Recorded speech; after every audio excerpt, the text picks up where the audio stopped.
I got out of the movie. I didn't think any differently, or like, you know, for better or worse.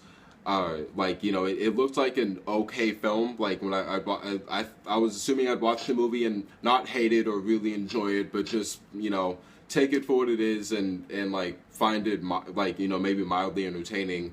And when I saw it, you know, it's still the trailer makes it seem a little more like party oriented than it is, I would say, kind of like with the Magic Mike trailers, and now they show off the dance sequences.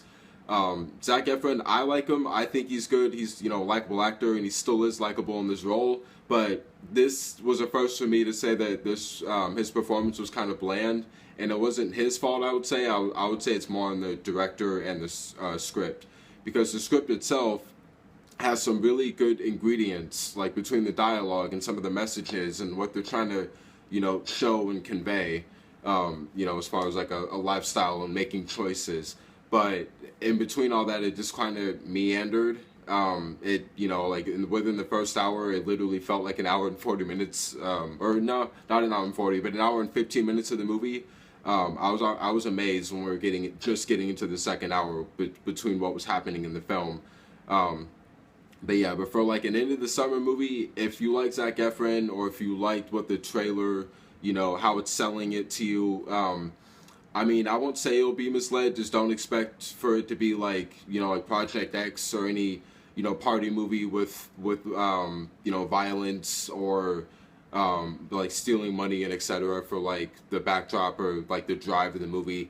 But yeah, so I would say again, if you like Magic Mike or any movies, like kind of laid back movies where characters are again trying to find their way, then you might enjoy this.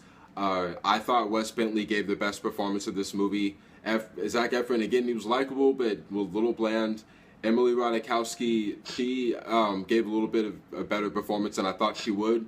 She wasn't oversexed, which was, you know, nice, despite a couple shots of her boobs. Like, you know, when it zooms in and she's dancing and whatever, kind of like she did in the Blurred Lines video.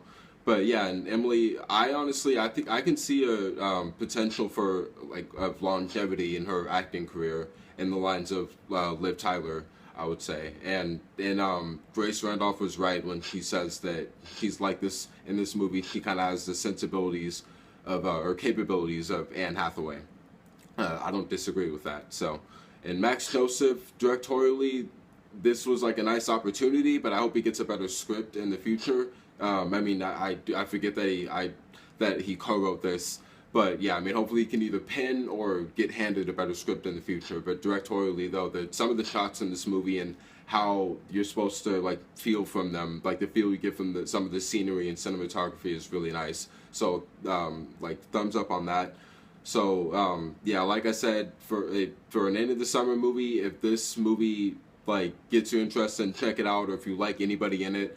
The performances are all like good. Well, again, like Efron and his friends, they were kind of the most bland, even though it's centered on them. But Wes Bentley and Jon Bernthal, I think, give the best, most solid performances. I would give this 6.5 out of 10 stars.